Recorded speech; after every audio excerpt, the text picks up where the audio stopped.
السلام علیکم ورحمۃ اللہ وبرکاتہ۔ اہلا وسہلا اکرام مہد الحافظات بشاور شارع ورسق۔ عزیز طالبات، گزشتہ سبق میں ہم نے علم الاشتقاق کی تعریف، اس کی غرض و غایت اور اس کا موضوع پڑھا تھا، اور اس میں علم الاشتقاق اور علم الصرف میں فرق کیا ہے یہ پڑھا تھا۔ آج کے درس میں ہم علم الصرف کی تعریف، اس کے موضوع اور غرض و غایت کے بارے میں پڑھیں گے۔ یاد رہے ہم مقدمہ پڑھ رہے ہیں، وہ مقدمہ جو علم الصیغہ کے اردو ترجمے میں مولانا محمد رفیع عثمانی صاحب نے اپنی طرف سے شامل کیا ہے۔ تعریفہ، علم الصرف کی تعریف۔ الصرف کو التصریف بھی کہتے ہیں اور دونوں کے لغوی معنی متغیر کرنے اور پھیرنے کے ہیں، اور اصطلاحی تعریف یہ ہے کہ ہوا علم یبحث فیہ عن الاعراض الذاتیۃ لمفردات کلام العرب من حیث صورها وہیئاتها کالاعلال والادغام۔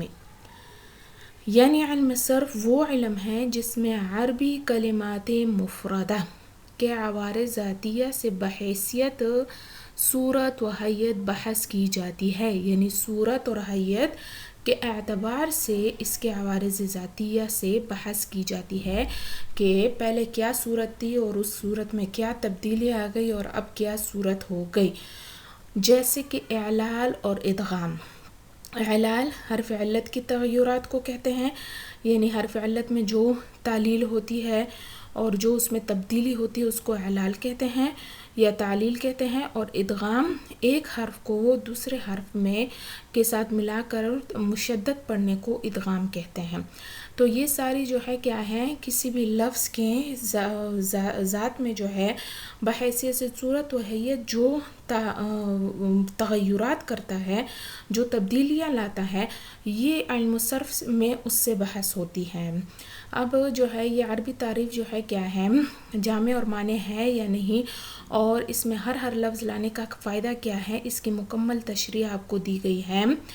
لمفردات یعنی ایسے کلمات، مفردات سے مراد کوئی بھی کلمہ لفظ جو ترکیب میں واقع نہ ہوئے ہو، یعنی جو جملے وغیرہ کی ترکیب میں واقع نہ ہوئے ہو، اور اگر ترتیب میں واقع ہوئے بھی ہو تو ان کی ترکیب ملحوظ نہ ہو۔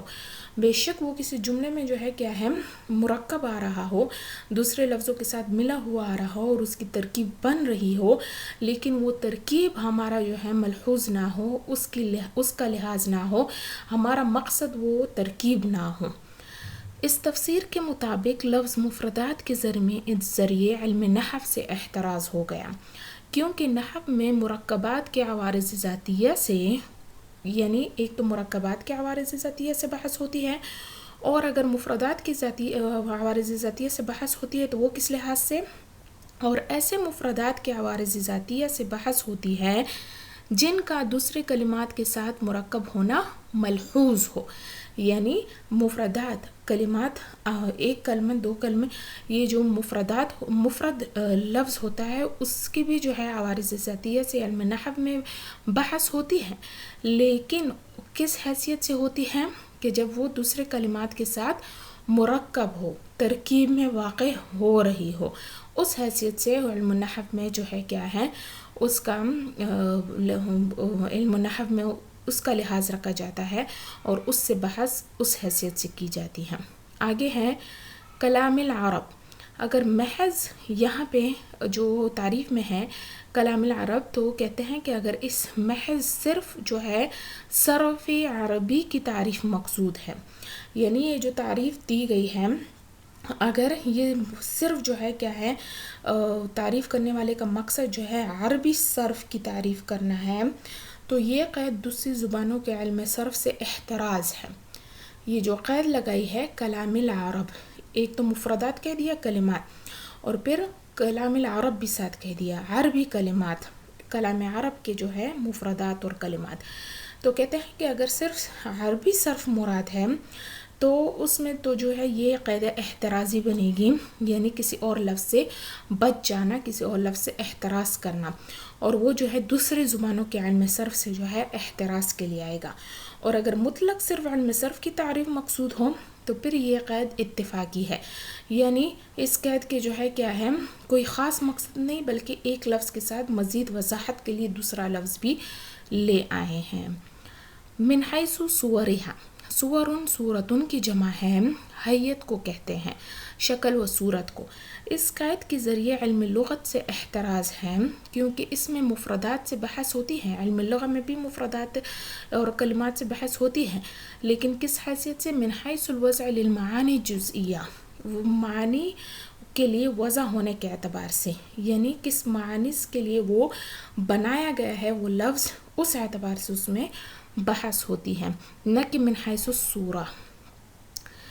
نیز اسی قید کے ذریعے علم اشتقاق سے بھی احتراز ہے کیونکہ اشتقاق میں مفردات سے بحث ہوتی ہے، یہ ہم کل پڑھ چکے تھے آپ کے جو ہے گزشتہ سبق میں، لیکن اس میں کس اعتبار سے؟ من حیث الجوہر ہوتی ہے، یعنی جوہر حروف کے اعتبار سے ہوتی ہے کہ فلاں لفظ فلاں حروف جو ہے حروف اصلیہ ہے، فلاں زائد اور فرعی حروف ہے، اس طرح جیسا کہ گزر چکا علم اشتقاق کی تعریف میں آپ نے جیسے پڑھ لیا، نہ کہ من حیث الصورہ، اس میں من حیث الصورہ نہیں ہوتا، وہاں پہ آپ کو میں نے جو ہے تفصیلاً بتا دیا تھا کہ من حیث الصورہ جو ہے وہ علم صرف میں ہوتا ہے، اور من حیث الجوہر جو ہوتا ہے وہ علم اشتقاق میں ہوتا ہے، اور دونوں فنون میں یہی معمولی سا فرق ہے۔